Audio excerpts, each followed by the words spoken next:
Hola a todos, mi nombre es María Belén Carvel y hoy hablaremos de micosis subcutáneas. Sabemos que las micosis se dividen en superficiales y profundas, y estas últimas son un grupo de enfermedades producidas por una variedad de especies de hongos que afectan no solo la capa córnea de la piel, sino que pueden llegar a invadir la hipodermis, los huesos y los órganos internos. Las infecciones micóticas profundas comprenden distintos grupos de enfermedades, tales como micosis subcutáneas, micosis sistémicas y micosis oportunistas. Pero en este caso solo nos centraremos en las micosis subcutáneas. Las micosis subcutáneas son infecciones causadas por hongos que se han introducido de forma directa en la dermis o en el tejido celular subcutáneo por medio de una lesión penetrante como por ejemplo el pinchazo de una espina. Estas micosis tienen una distribución geográfica extensa, aunque su prevalencia es más alta en regiones tropicales y subtropicales. Las infecciones micóticas subcutáneas más relevantes clínicamente al día de hoy son la esporotricosis, los micetomas y la cromoblastomicosis.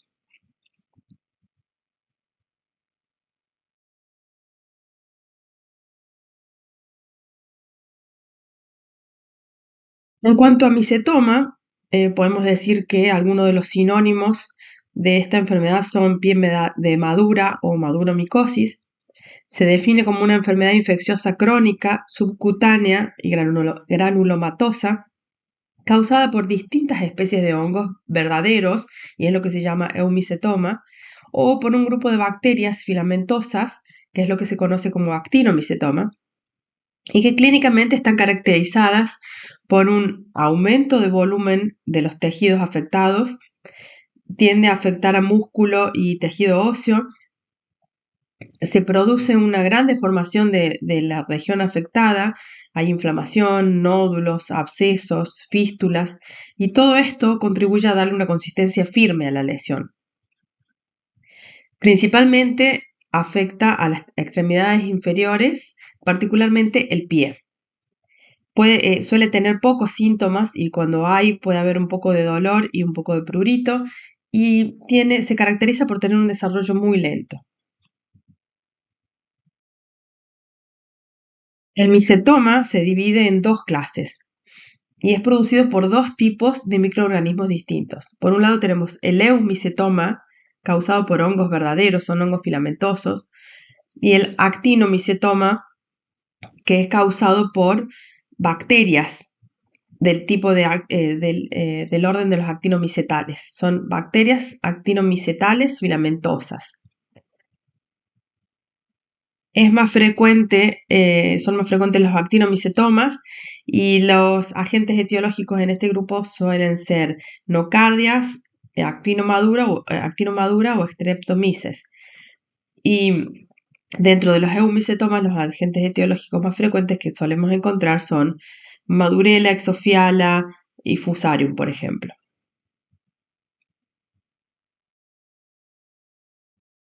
En cuanto a la epidemiología del micetoma, esta enfermedad se produce en regiones ecuatoriales del África, América Latina y Asia, y esta zona es conocida como el cinturón de los micetomas. En el continente americano se han reportado en la mayoría de los países, pero predomina en México, Venezuela, Colombia, Brasil, Argentina, Guatemala y El Salvador. Pero prevalece en zonas donde las condiciones climáticas son favorables para ello, como por ejemplo un clima subtropical y subtropical con un promedio de precipitación pluvial anual alto y temperaturas que van entre los 10 y los 20 grados o los 20 y los 40 grados. Esta enfermedad se presenta más frecuentemente en varones, en especial en aquellos que se dedican al trabajo en el campo y que suelen andar sin el calzado correspondiente, sin la protección del calzado. Entonces esto los expone a los agentes del micetoma y a los traumatismos. Algunos autores sostienen que el hecho de que sea más frecuente en el hombre se debe a una influencia hormonal, por lo cual habría una exacerbación del micetoma en las mujeres embarazadas y sería también el causal de los escasos reportes en los niños. Se considera una enfermedad ocupacional y es más frecuente en la franja etaria de 20 a 40 años. Es un padecimiento propio de los campesinos, de los pastores, de los mecánicos, amas de casas rurales y personas que trabajan en condiciones rudimentarias, como dijimos antes, que sin la adecuada protección de un zapato cerrado.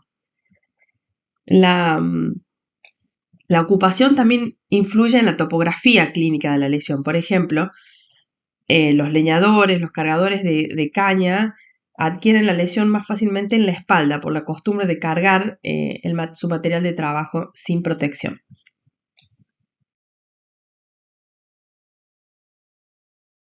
Respecto a la patogenia del micetoma, podemos decir que los agentes etiológicos de esta enfermedad están distribuidos en la naturaleza, están en la tierra, en las plantas, en la madera, y pasan a la piel por inoculación directa, produciendo una infección dérmica y subcutánea. Luego puede haber una invasión profunda y puede llegar a afectar el músculo y el hueso. Este proceso se puede desarrollar en poco tiempo o a lo largo de varios años. Podemos encontrar como factores de riesgo para esta enfermedad la falta de calzado protector, como ya mencionamos, la desnutrición o malnutrición y las heridas o traumatismos cutáneos no protegidos. No se ha reportado transmisión de una persona a otra. Se presenta con mucho más frecuencia en los miembros inferiores, particularmente en el pie. También se puede presentar en los miembros superiores, en la mano, antebrazo, brazo. Y en cuanto a los factores de virulencia, dependen del agente etiológico, pero en general los actinomicetos tienen la capacidad de producir una serie de enzimas como proteasas, peptidasas, y a su vez estos hongos tienen la capacidad de compactarse y de producir melamina, que también actúa como un importante factor de virulencia. Para ambos tipos de micetoma es muy importante la formación de granos, que son las estructuras filamentosas y compactas que hay en las lesiones y que estas estructuras son prácticamente no fagocitables. Para hablar un poco de la clínica, vamos a decir que el periodo de incubación es indeterminado. La enfermedad se manifiesta desde algunos meses hasta varios años. Depende mucho de las condiciones, de varias condiciones, para que se establezca, como por ejemplo el tamaño del inóculo, la virulencia de la cepa, y es muy importante el estado inmune del paciente. Las manifestaciones clínicas del micetoma es la misma, ya sea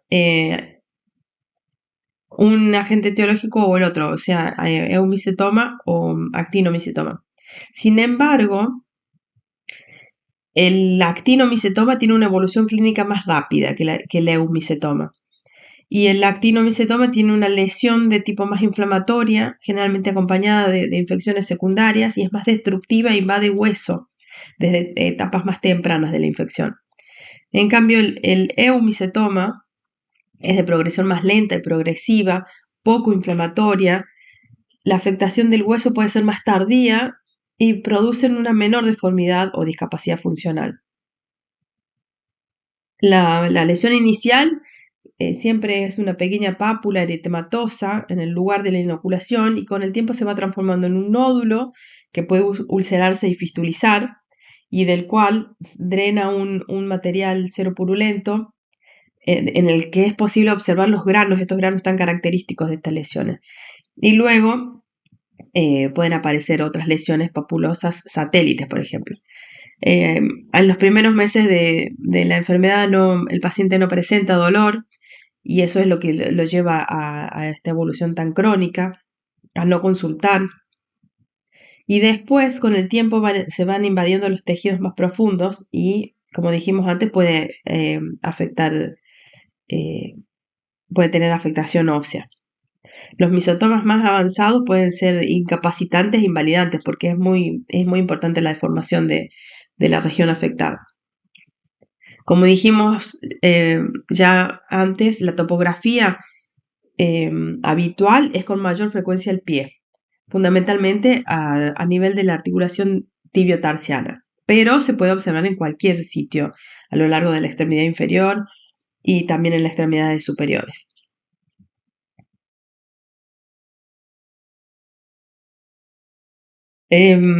Para el diagnóstico del micetoma depende del examen clínico y del laboratorio para poder identificar la especie de este agente causal.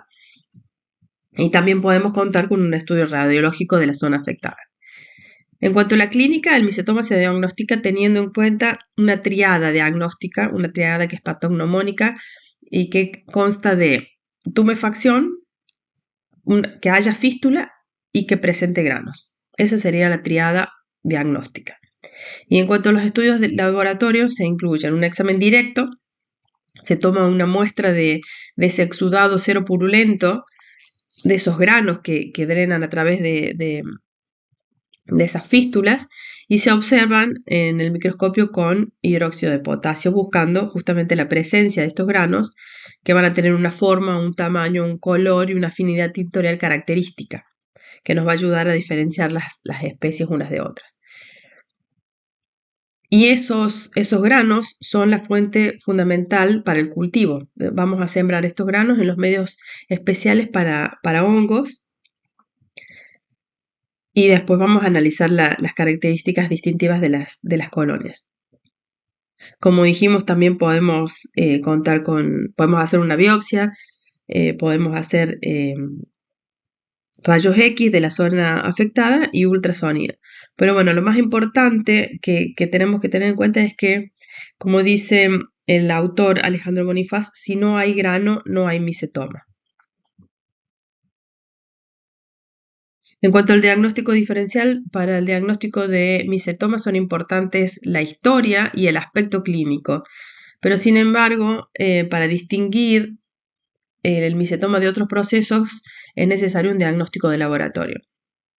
Y es necesario y es muy importante hacer un diagnóstico diferencial con pseudomicetomas, con esporotricosis, con tuberculosis colicoactiva o tuberculosis osteoarticular, con osteomelitis y varias enfermedades más.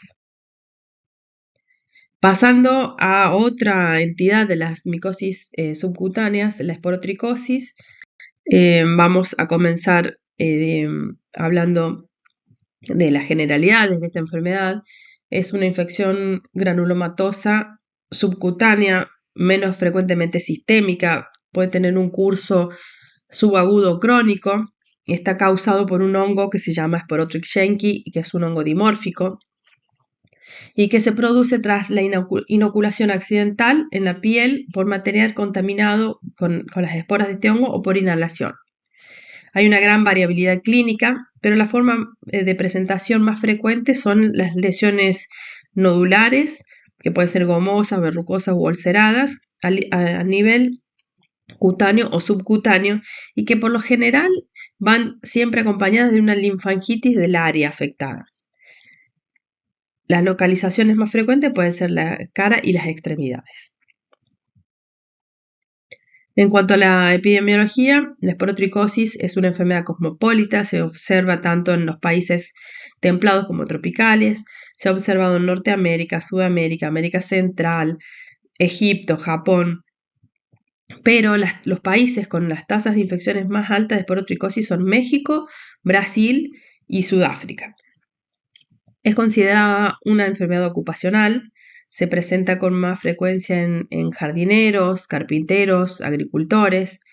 También es considerada una zoonosis, ya que es frecuente por ejemplo, en cazadores de mulita, y los gatos infectados pueden transmitir la enfermedad a los humanos.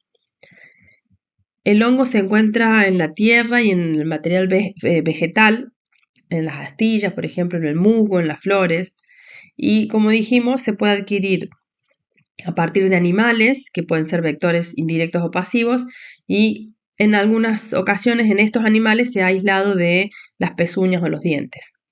Los animales que con más frecuencia se relacionan con esta enfermedad son los roedores, como los ratones y los armadillos, pero actualmente se ha reportado un brote de esporotricosis en gatos domésticos en Río de Janeiro, Brasil, y en Perú.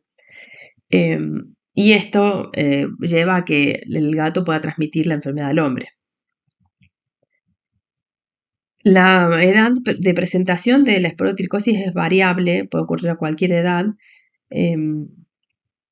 y se da más frecuentemente en el hombre, y esto se atribuye a la mayor exposición por el trabajo. El agente causal de la esporotricosis es el Sporotrich shenki. Como dijimos antes, es un hongo dimórfico que vive en el medio exterior, en diversos vegetales, por ejemplo. Se presenta, es dimórfico, entonces se presenta con una fase filamentosa, micelial, y otra levaduriforme. La fase micelial es la que adopta el hongo en su vida saprófita sobre las sustancias vegetales en el medio externo, y cuando lo sembramos a temperaturas de 28 grados, por ejemplo. Y la otra fase, la levaduriforme, es la forma parasitaria y es la que adopta al invadir el huésped y en los cultivos a 37 grados. El Sporotrich shenki frecuentemente llega al hombre penetrando la piel a través de una herida o una solución de continuidad por un material contaminado. Una espina, por ejemplo, un alambre, un arañazo de gato o cualquier otro objeto punzante contaminado. Se produce un chancro esporotricósico que dura de entre 3 a 30 días, y según la respuesta inmune del huésped se propaga lentamente a lo largo de los linfáticos que drenan esa zona, siguiendo el trayecto de la cadena linfática y luego desarrollando lesiones cutáneas secundarias, dando lesiones nodulares, gomosas o placas verrucosas. Pero en pacientes inmunodeprimidos la enfermedad se puede diseminar a otros órganos, produciendo una enfermedad cutánea diseminada o sistémica. Y en raros casos de inhalación del hongo puede ocasionar una esporotricosis pulmonar, la cual tiene un cuadro similar a la tuberculosis. Esta enfermedad la podemos clasificar de la siguiente manera, teniendo en cuenta que es una infección muy polimórfica y que depende de la respuesta inmune del huésped, como dijimos antes. De acuerdo a la respuesta inmune,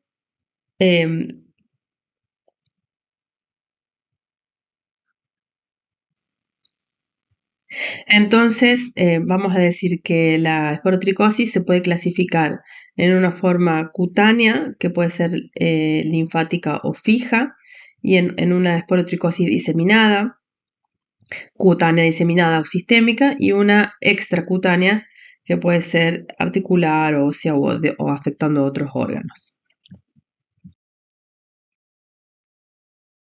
En la presentación clínica de la esporotricosis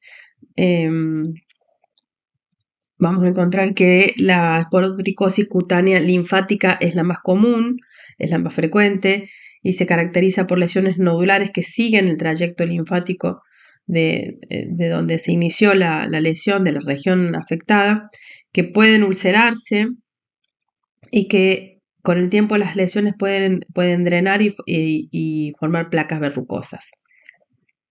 La forma cutánea fija se limita al sitio de inoculación y se manifiesta como una lesión única que no se disemina, pero que puede adoptar varias formas, incluyendo la forma ulcerativa, verrucosa, vegetante, etc.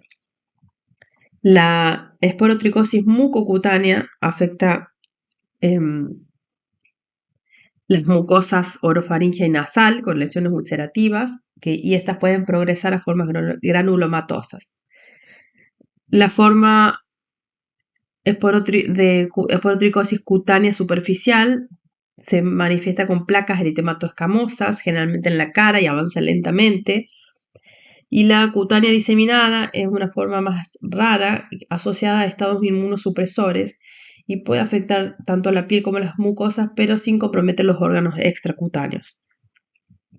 La esporotricosis sistémica, por ejemplo, es una infección grave que afecta a los órganos internos y que puede presentarse con fungemia, y es común en pacientes inmunocomprometidos.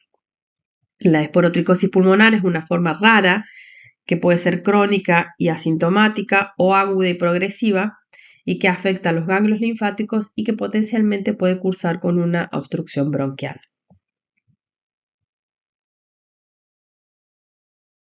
El diagnóstico de la esporotricosis, el correcto diagnóstico de la esporotricosis se debe llevar a cabo teniendo en cuenta la clínica y los diferentes métodos de laboratorio. La obtención del material para el estudio puede ser por medio de frotis, exudados o biopsia, y este material lo vamos a observar al microscopio por un examen directo, pero que generalmente no es muy útil porque al haber escasas levaduras en las lesiones no son fáciles de ver y además son muy pequeñas. Y con las técnicas convencionales de tinción no se hacen visibles al microscopio. Entonces, el mejor método para establecer el diagnóstico de esporotricosis va a ser el cultivo y se realiza desde el material obtenido por el exudado de esas lesiones, escamas o fragmentos de tejido o expectoración en el caso de la pulmonar, y lo vamos a sembrar en los medios cultivos especiales para hongos a las dos temperaturas, a 28 grados y a 37, ya que es un hongo dimórfico. Podemos tomar una biopsia, pero la histopatología en este caso no nos va a ayudar mucho.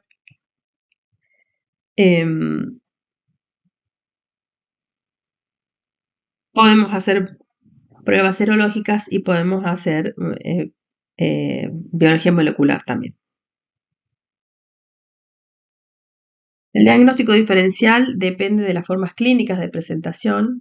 En la forma cutánea linfática se debe hacer diagnóstico diferencial con leishmaniasis, por ejemplo, con micobacterias atípicas, con tuberculosis cutánea gomosa, por ejemplo. Y en la forma cutánea fija, con cromomicosis, también con infecciones por micobacterias atípicas, con un impétigo o un carcinoma espinocelular. Por último, vamos a hablar de cromoblastomicosis. Esta enfermedad tiene como sinónimos dermatitis verrucosa, enfermedad de Pedroso, y Lane, o enfermedad de Fonseca. La cromoblastomicosis es una enfermedad micótica subcutánea, como venimos nombrando hasta ahora. Es causada por un hongo de Matiacio, son hongos que producen colonias negras, y que clínicamente se caracteriza por lesiones polimorfas formadas por nódulos o placas verrucosas y que se localizan preferentemente en los miembros. Tienen una evolución extremadamente crónica y ocasionalmente se pueden diseminar por vía linfática o hematógena. La cromoblastomicosis se ha observado en todo el mundo, aunque tiene una marcada predilección por las regiones tropicales o subtropicales. Habitan preferencialmente en lugares con climas húmedos y cálidos. Los países con mayor número de casos reportados son Brasil, Costa Rica, Venezuela, Colombia, México. Esta enfermedad afecta principalmente a adultos entre los 30 y los 60 años, predominando en varones, y es más frecuente entre los trabajadores agrícolas que caminan descalzos, en leñadores, por ejemplo, y en granjeros también. Estos hongos son saprófitos, su hábitat natural y la fuente de infección está en la naturaleza, en los vegetales, en el suelo y sobre todo en la pulpa de la madera. Los agentes causales de la cromoblastomicosis son hongos de Matiacio, como ya les dije, y las dos especies más frecuentes son Fonseca pedrosoi y Cladiofora carrioni, y en menor proporción se aíslan Fialofora verrucosa. Los hongos se introducen en la dermis y el tejido celular subcutáneo por inoculación, es decir, que su vía de ingreso es cutánea, a través de una solución de continuidad. Se presentan, por ejemplo, cuando hay un traumatismo, sobre todo con una astilla de madera. No está descrita la transmisión de persona a persona, pero sí los animales pueden estar afectados en ocasiones. Después de uno o varios meses de evolución, se inicia una pequeña lesión de tipo papuloso que se extiende localmente y superficialmente, que es bien delimitada y que tiene el aspecto de tiña en el cuerpo. Se extiende por continuidad y rara vez por vía linfática o hematógena. no afecta por lo general a músculos ni huesos y ocasiona una importante fibrosis. La cromoblastomicosis se puede clasificar de acuerdo a las formas clínicas en nodular, tumoral, psoriasiforme, verrucosa, cicatrizal o elefantiásica. Para hacer el diagnóstico nos vamos a basar en la historia y en los de las lesiones del paciente y en los exámenes de laboratorio, que en más del 90% de los casos puede ser definitivo. Entonces, en el laboratorio vamos a hacer un examen directo de la muestra obtenida de la lesión, vamos a verlo con hidróxido de potasio y vamos a poder observar las características células fumagoides o cuerpos muriformes. Y en cuanto al cultivo, es lo que nos va a confirmar ese examen directo y es lo que nos va a permitir identificar las especies. También podemos contar con pruebas inmunológicas y con radiografía y tomografía. En cuanto al diagnóstico diferencial, debemos tener en cuenta enfermedades como linfoma, micetoma, sífilis secundario terciaria y psoriasis. Muchas gracias por su atención hasta acá.